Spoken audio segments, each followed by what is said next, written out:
Hello my dear friends, how is it going? I hope I find you all in good health and safe and sound. I'm Mario Thuriger, and today I would like to share with you a perspective in relation to witchcraft, or rather our pragmatic behaviors under traditional folk magic and beliefs. And there is perhaps a decision we could make that would augment our knowledge and capacity, creativity and potential when performing such actions and expressing ourselves towards the supernatural, for lack of a better term. You see, I was actually going to make a video on Hedge witchcraft and what it is. I was reading quite a few sources on the matter, one of which, and perhaps the most well-known and one of the sources that always stands on top of the shelf, as it were, at least concerning Hedge witchcraft, which is precisely Hedge Witchcraft by Ray Bath. I'm not going to make a book review on this one, unless of course you really insist. As a matter of fact, it would perhaps be pointless to make a book review on that one, since I do not see it, that book as a good source on anything witchcraft related. Mind you that I have nothing against the author. In fact, I know nothing about the author aside from that particular book. It is a book that was written over 30 years ago, and I personally do not consider it a good source for a variety of reasons, so a book review would simply be an expression of such reasons. That wasn't the only source, mind you, although that is the source that has inspired other authors in the past 3 decades, when one original source already contains quite a few flaws and perspective that actually doesn't fit well into what traditional folk magic is about. Obviously, the entire subject will just be more of the same, and authors just end up saying the same thing, just using different words, which is quite understandable. So, the more I read about Hedge witchcraft and the main concept behind it, which is a sort of solitary practice and going beyond the mundane world, being more in tune with nature, etc., the more I realized that there's one essential mind process that should be there, that it would make sense, and yet it isn't there. It becomes quite contradictory, the fact that a personal development on the alteration of perception that would help a person to become a Hedge witch is missing from the concepts Hedge witchcraft is trying to express. So it becomes more of a theory and not put to practice, actually. So how do you become something if you do not put to practice that which you preach, right? Obviously, I'm not here trying to pose as the Lord of the Manor and God save me from even becoming a pompous, elitist stuffed prick. People do whatever they want to do with their bodies and minds, and I'm always in favor of freedom of practice, so we can all explore our potential and creativity in order to thrive. Besides, there are different definitions of what a Hedge witch is and does, and what Hedge witchcraft is about, right? However, what bothers me here is the use of the term hedge, here applied in the sense of practicing witchcraft and living behind or beyond the hedgerows, to give that sense of being in liminal spaces, in between, betwixt and between, on the edge of the civilized and the wild, between sacred and profane. You get the point. However, in order to be and to live in liminal spaces, to become a person capable of transgressing the boundaries of life, transcending the limitations of human consciousness and human physicality in order to acquire magical power, and in favor of the craft, I believe that it is required a certain mind process that facilitates this transcendence. How can we truly understand what lies beyond our mundane world? How can we truly understand the wildness of nature and of the self if we remain mentally attached to a life and perception of reality that is the exact opposite of what lies beyond the hedge. I think this will make a lot more sense as I develop this. I'll try to be brief, but the truth is I don't know how long I'll be here talking. No one is forcing you to watch this anyway. So I'll try to express myself in the best possible way. And here we go, if you please.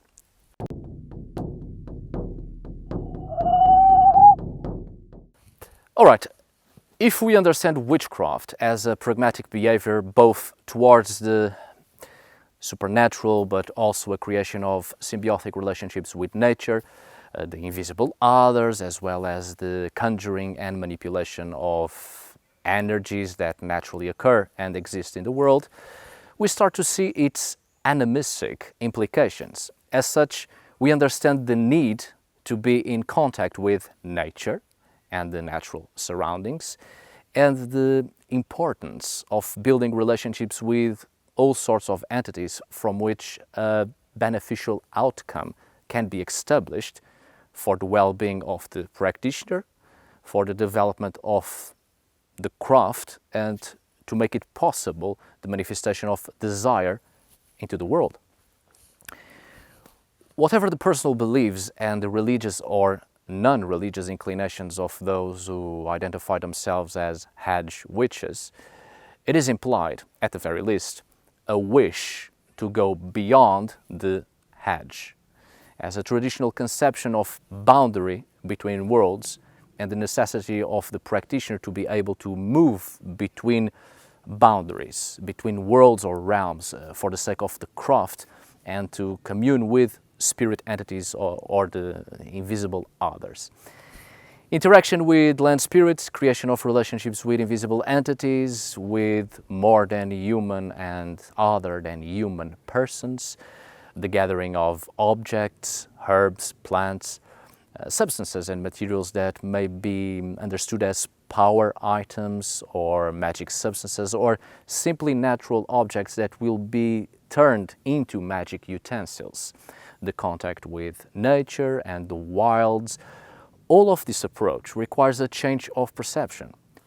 For how could we possibly interact with realities beyond the usually assumed perceptive reality if our own mind isn't shaped to believe in it and understand it?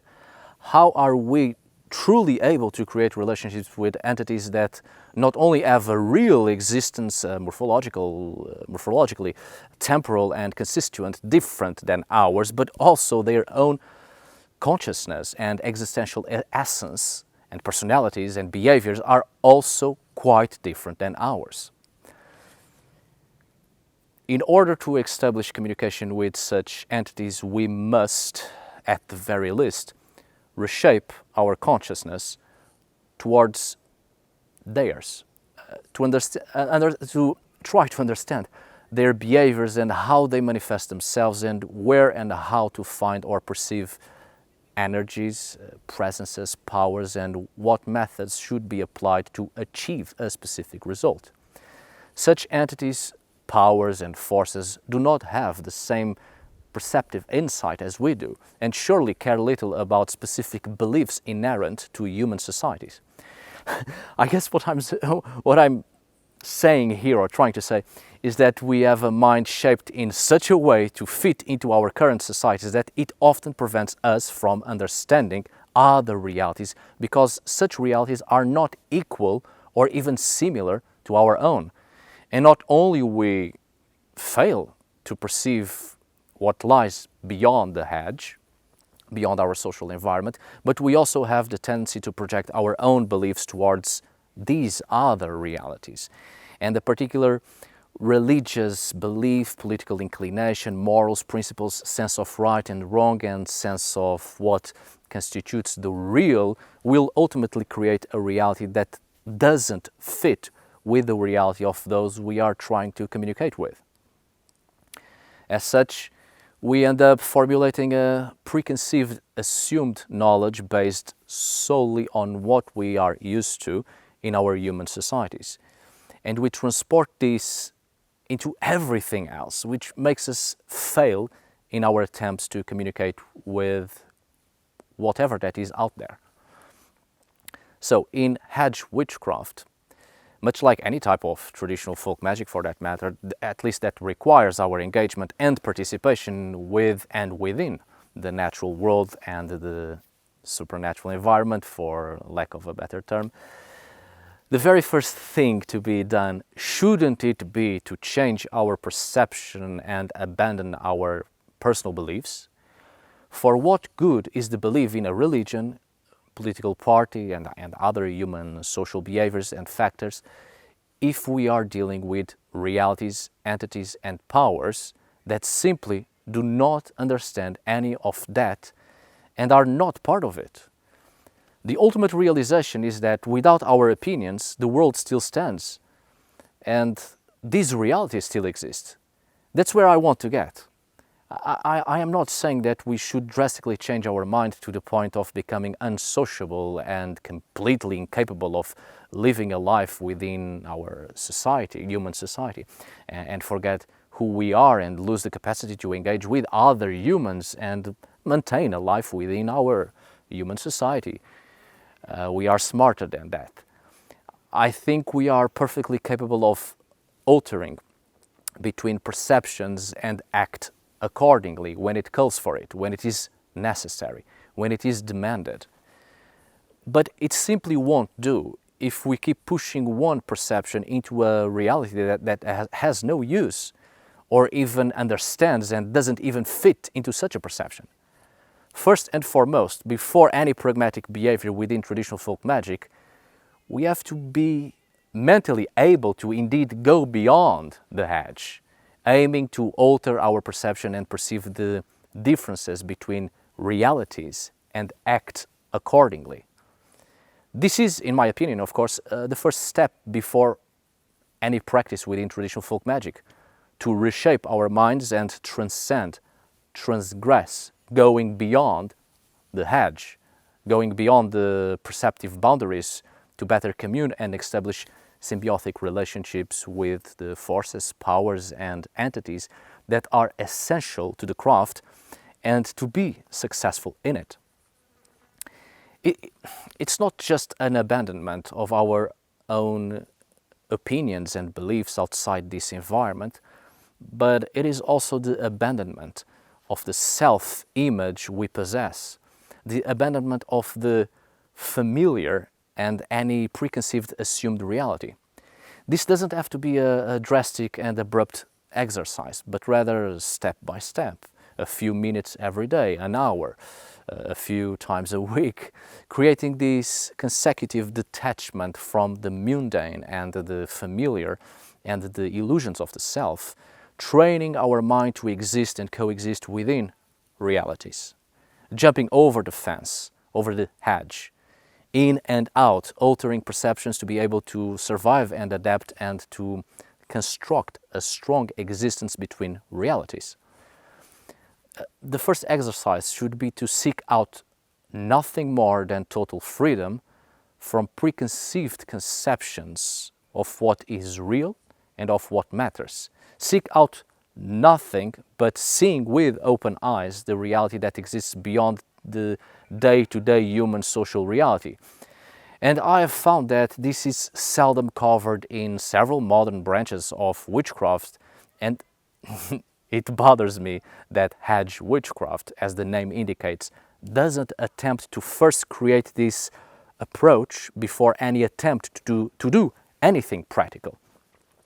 Because if we are not capable of changing perceptions, the craft becomes quite frustrating, because we are imposing a reality that simply doesn't fit there.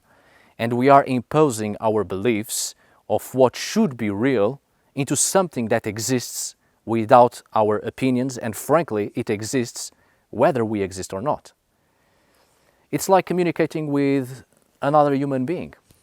If we don't know the person and we already attempt to establish a conversation with that person with a preconceived and often judgmental idea of that person, too little, if anything, will result from disengagement, other than frustration and possibly enmity. Instead of pulling it towards us, not only we are pushing it away, but we are also clearly and actively establishing opposition and demonstrating hostility. Please note that I am not here stating that I have accomplished this and I have changed my perception in such a way that I can freely walk over the hedge and perceive everything there is and the different realities and perfectly communicate with every entity and how successful I am in my own craft. Not at all. I also struggle with this and with the efforts to change my mentality and change my perceptive sense of the real, which is why I'm trying to establish a conversation here with you, because I too seek to change, and as much as we try to do this alone, I think it is important to exchange knowledge and share insight. It is an arduous path, but rewarding. Anyone saying otherwise is trying to sell something. This is difficult, but it can be achieved. Even if it's just in small amounts, but it's better than nothing. This effort to abandon our beliefs and our opinions is a way to arm ourselves so that the potential is enhanced and to minimize frustrations when we finally put something to practice. And then things will be much easier. So that's what bothers me, right? When people who deal with witchcraft never actually make the effort to start with this approach and immediately jump into whatever practical behavior expecting immediate results. We all have our opinions, of course, and our own experiences. However, I believe that in this type of approach, it's better to, or rather, the practice requires a neutral and unbiased mind frame, discarding earlier beliefs or disbeliefs and accept a willingness to set apart preconceptions and prejudices, opinions, and then launch ourselves into the practice. This is, I think, truly going over the hedge, the abandonment of everything we think it is normal and real. What I'm here talking about, this desire and attempt to change perception, is certainly easier said than done. A distortion of reality is unfortunately so fundamental to our human nature that it has become part of us and won't go away so easily.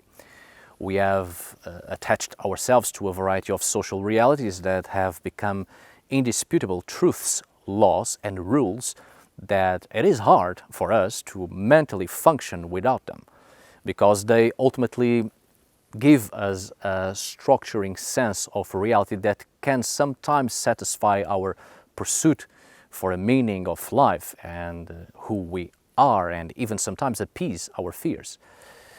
This state of mind has become an instinct which lies in the core of the very wish to survive within the collective, within the human society.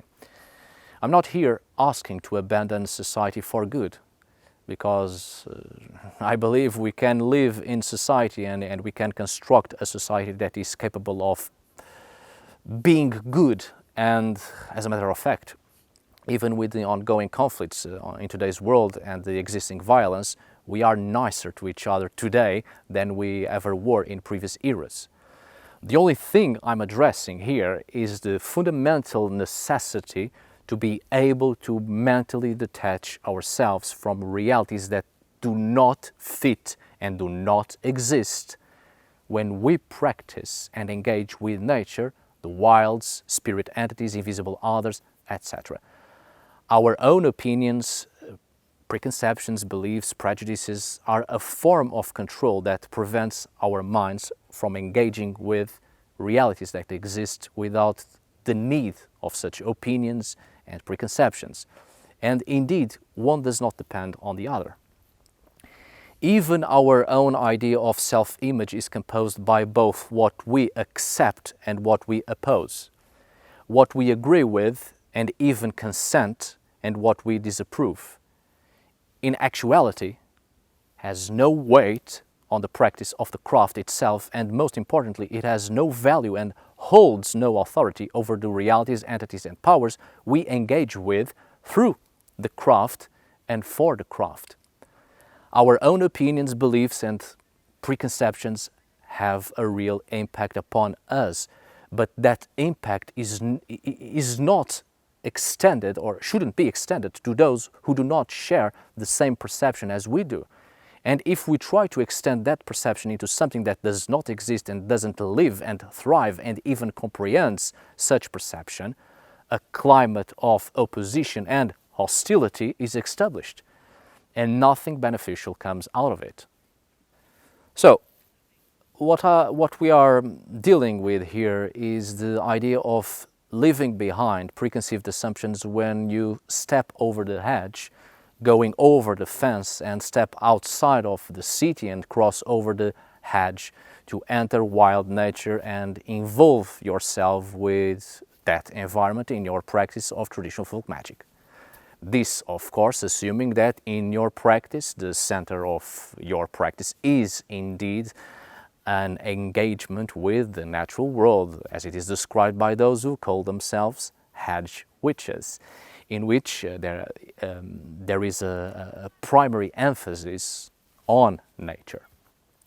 You may have a certain political inclination, particular opinions on how life should be lived, particular opinions on how others should live their lives. You pay for a membership within some group or establishment. You see yourself in a certain way, with particular identifications. You belong to a school or you have a particular profession, a sports club. You prefer a certain music genre. And as such, you have a label, quite a specific label, to identify yourself according to your music preferences. You even have a label for your own personal practice. You see yourself as a person of a particular ethnic group, maybe even a racial identification, an idea that because you are who you are and born in a particular place, then you have the right to establish communication with the entities of place, even more right than others who are not like you. You think of yourself as the citizen of a modern country. You even go down to the level of distinguishing yourself from your fellow citizens when you see yourself as a person of a particular region. Even the language you speak may give you a sense of a particular identity. All the things in your life that the modern world and within human society tells you and others who you are and what makes you yourself. These are all particular codes and conducts that establish an identity about you, which demonstrates what you think about yourself and how others see you and what they think about you.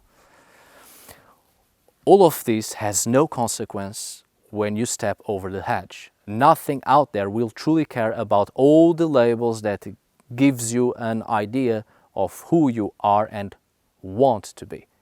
The great majority of people, I included, even when trying to step away from human society's illusions of personal and space identities, still fall from time to time into these particular illusions. We have illusions of living confined to spaces within fictional borders. We think we belong to a particular society because we speak the language or were born in that society, in that country, to that family, to those people. Nothing of this truly matters out there. The only thing that will probably matter is that you are being seen. Your presence is noticed. And just the same way the powers and entities that are out there are strange to you when you first encounter them, you yourself are a stranger trespassing until you establish relationships with those over the hedge and you start to be known and you start to know them too. Are we really so attached to modern illusions that seek to control who people are that we really believe that it matters to spirit entities, plants and animals, if we are of a specific country, speaking a specific language and being of a particular ethnic group? You think an animal, say a bird, cares if it is flying over the borders of specific countries and entering in spaces that belong to this or that group of humans speaking this and that language? All human language sound like gibberish to the bird, and boundaries on the map are of no consequence to the bird. And certainly the bird couldn't care less about the color of your skin and who your people are. The bird is a person of the world and sees humans, as other persons of the world. I think that should be the focal point, to see ourselves as persons of the world, neither more nor less than any other persons, but simply entities of the world living and engaging with life, to be part of it, to be part of life and nature, and interacting with other persons.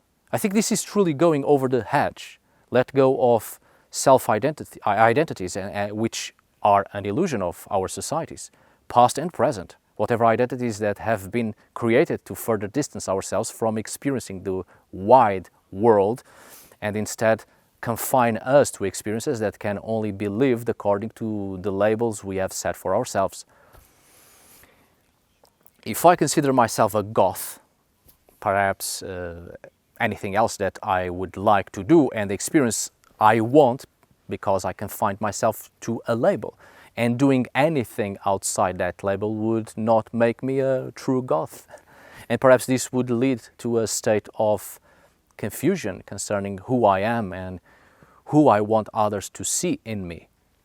I may consider myself a metalhead because I really like metal, but what happens if I start to like other music genres? Will I stick to the label and refuse to listen to anything else? Or will I ditch the label and simply become a person who enjoys different music genres according to the time, mood, emotional responses, etc.? Must we truly be simply only and just labels and resign ourselves to those labels and waste away the opportunity to experience life and enjoy the different things that exist in the world just because they don't fit in our self-imposed label for the sake of an identity? The formulation of a label for a self-identity is a type of elitism, which often leads people to confine themselves to a particular reality, even going to the extreme of not allowing others to be part of your reality, and even trying to control others' lives because they are not living the truth you believe in. Fuck elitism. That's the thing. Ditch the labels. Are you a hedge witch, or are you a person of the world engaging in whatever you want and with whomever you want? Are you, and me, and all of us experiencing life and taking pleasure as persons of the world, or are we captives in a prison of our own making because we have assumed that we need labels in order to have a self-identification? For what good is a self-identification if it does not permit us to experience life? I also struggle with these things, and I assume that sometimes I see myself as a person with a specific identification, even if it is a broader one, such as a European being an European. We really don't have to live a life according to every factor that was assigned to us just because we were born in a particular society. Personally, when I see myself as a person of the world, there's a sense of freedom that helps me to engage with life and not only going beyond the hedge of social conceptions, but also moving past every boundary and experience a multitude of realities. All these social factors, opinions, labels, etc., matter little to powers and entities that are not confined to such elements of human society. They are, just like us, persons of the world, living, engaging and participating in life, just like we should be. Do we truly believe to be true that particular land spirits will have a predisposition to communicate with us and us alone because we were born within a modern society that comprises this particular piece of land? That would mean that beyond any border of a country, the spirits won't engage with us because we are citizens of the other country, which also implies that spirits belong to countries and human notions of which lands belongs to whom.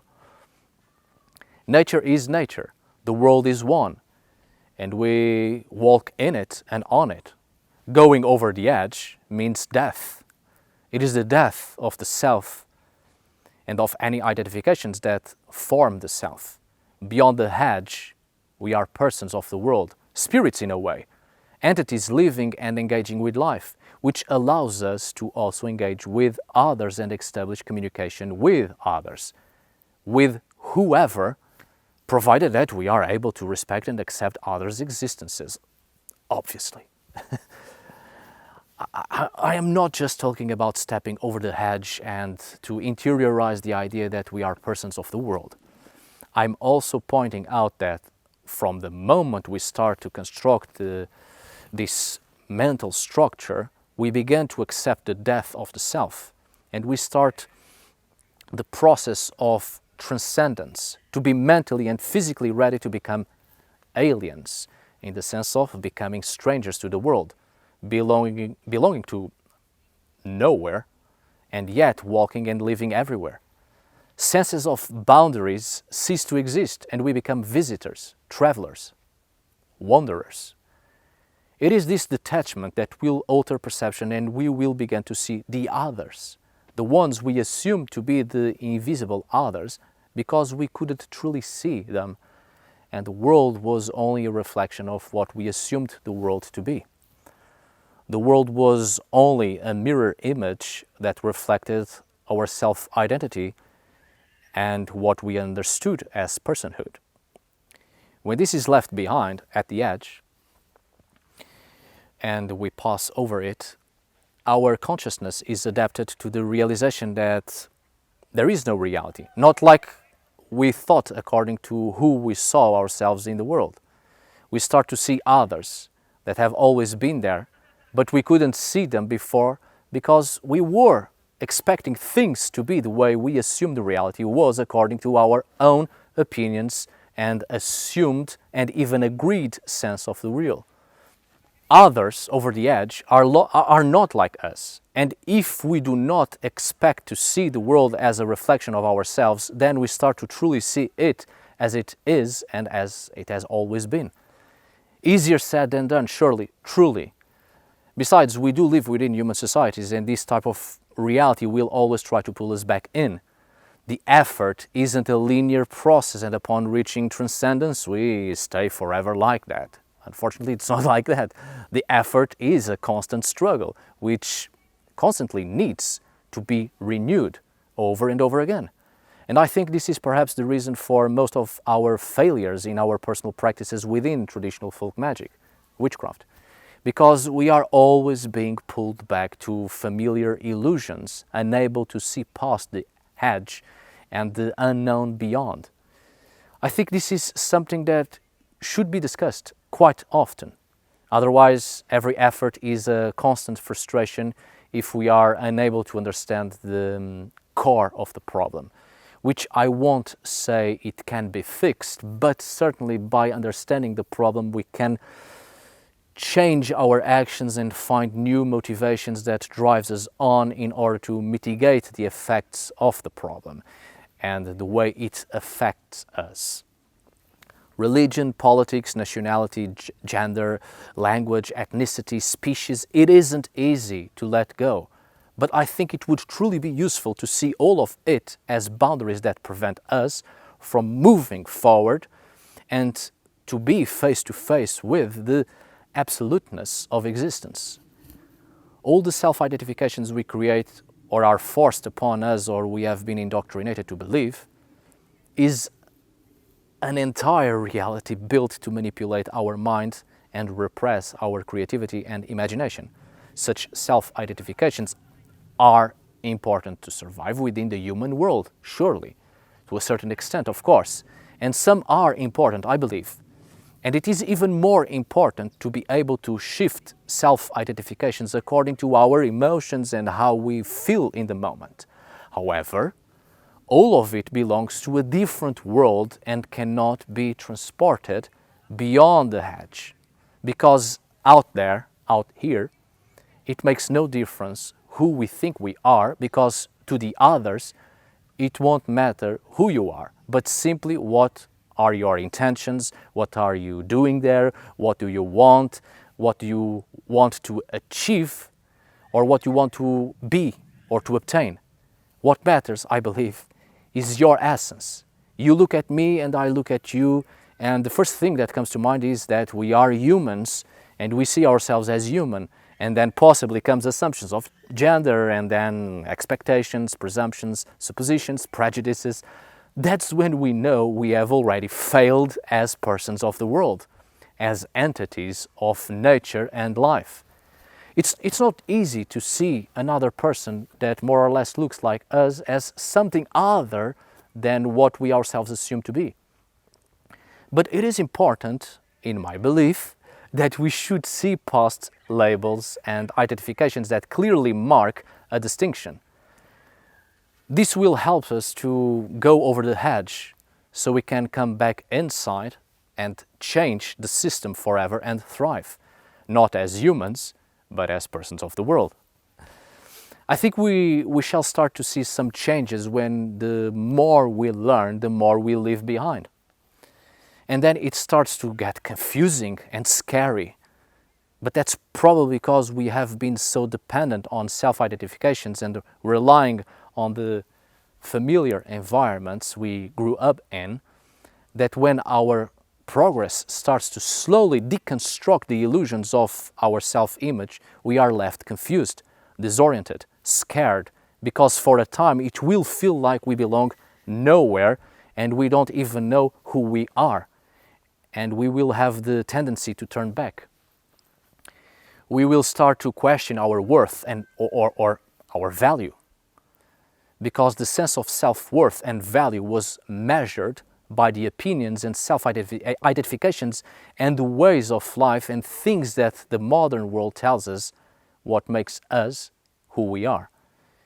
In moments like that, perhaps the best action is to not focus on the present and neither trying to see far ahead nor looking back, and simply carry on to see how far we can go. Our worth and value was never in question. In fact, I believe it is precisely by the abandonment of self-identifications when we go over the hedge that will give us a new perspective on our true value and worth, because it will no longer be determined or measured by self-manipulations and the manipulations of the collective, and we realize that we are already valid just because we are alive. And worth is determined by our decisions and by the way we choose to express ourselves and engage with life. We shall start to function in a totally different way. Perhaps this is the true meaning of the abandonment of the ego we hear so much about, right? But no one cares to explain it properly, because it is usually explained as being an abandonment of self-love and self-care within society, and always an effort to change but remain within the same environment that was responsible for an unhealthy self-aggrandizement by the self-identifications we are forced to have in order to survive and be understood by others and by ourselves. Perhaps the true abandonment of the ego first passes through an abandonment of self-identification and almost abandonment of self-awareness in our societies, to become instead a person of the world, just like many others. But our worth and value does not disappear because, as I said, we are alive. And that already makes us valid on so many levels. We are educated to believe, accept, and even trust that the capacity to function inside a completely senseless and insane system is a manifestation of sanity. I think this perspective may change the way we look at witchcraft, traditional folk magic, and any pragmatic behavior we try to establish to create symbiotic relationships with nature, the environment, spirit entities, and the others. Are we truly being successful, or are we living under the illusion of success? Maybe the only way to find out is to run our life by the principles of nature and no small amount of humbleness as our first sacrifice in the process of deconstruction of the self in the pursuit of knowledge. We are not entitled to anything. Here, nothing will be given to us, yet everything is a gift. Alright, dear friends, I do hope this video was useful and that you may take something that is favorable to you in some way. Thank you so much for watching. See you on the next video. And as always, thank you for today. Farewell.